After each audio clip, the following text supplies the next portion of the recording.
خبر چل رہی ہے کہ انس بھائی اور سعد بھائی کو ٹریس کر لیا گیا ہے اور تھوڑی دیر میں پولیس انہیں گرفتار کر لے گی۔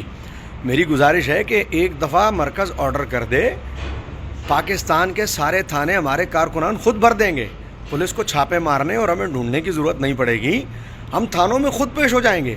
ہم نے کون سا کوئی پہلی مرتبہ پرچے بھگتنے، ہم نے کون سا کوئی پہلی مرتبہ تھانے دیکھنے، اور ہم نے کون سا کوئی پہلی مرتبہ یہ سارے حالات دیکھے ہیں۔ ایک دفعہ مرکز آرڈر کرے، ہم سارے خود ہونے کو حاضر ہونے کو تیار ہیں۔ اور بھائی ہم نے پہلے بھی بھگتا یہ سب کچھ۔ دوسری بات یہ کہ ہم کوئی پرچوں سے، تھانوں سے اور ان ہتھ کنڈوں سے ڈرتے ہیں؟ بھائی اس سے پہلے یہ سب ہو چکا ہے، ہم نے بھگتا ہے۔ اور جب ہم جائیں گے تھانوں میں اور ہمیں گرفتار کیا جائے گا تو ہمارا کیس کوئی انڈیا میں چلنا ہے، جج انڈیا کے ہوں گے، ہمارا کیس جو ہے وہ انٹرنیشنل عدالت میں چلنا ہے، وہاں پر جو انگریز جج ہوں گے مسلمان ہی ہیں، اسی ملک کے جج ہیں، اور ہم نے یہیں رہنا ہے۔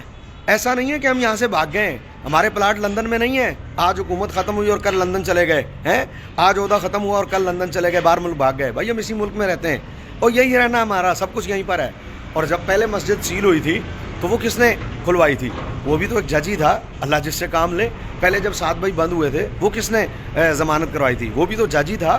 اور بھائی کوئی اللہ کا بندہ کسی سے بھی حضور کام لے سکتے ہیں، اللہ کسی سے بھی کام لے سکتا ہے۔ کوئی حضور کا غلام ہوگا عدالتوں میں جو بیٹھے ہیں، جو حکومتیں کرتی ہیں، ضروری تھوڑی ہے عدالتیں وہی کریں؟ جو ظلم انہوں نے کیا ہے ضروری تھوڑی ہے عدالتیں بھی وہی کریں۔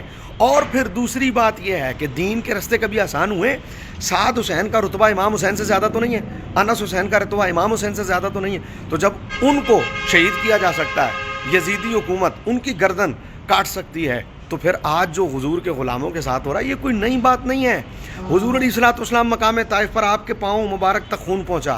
دین کے راستے مشکل ہیں، دین مشکل سے ہی آتا ہے، لیکن اللہ دین میں امتحان اس لیے لیتا ہے تاکہ لوگوں کو پتہ چلے کہ دین کے ساتھ زیادتی کرنے والے باقی نہیں رہتے، لیکن دیندار اور دین ہمیشہ باقی رہتا ہے۔ امید ہے حضور کا دین اب بھی انشاءاللہ ضرور تخت پر آئے گا، ان ساری مشکلات کے بعد۔ بغیر آداب کے آداب عرض ہے۔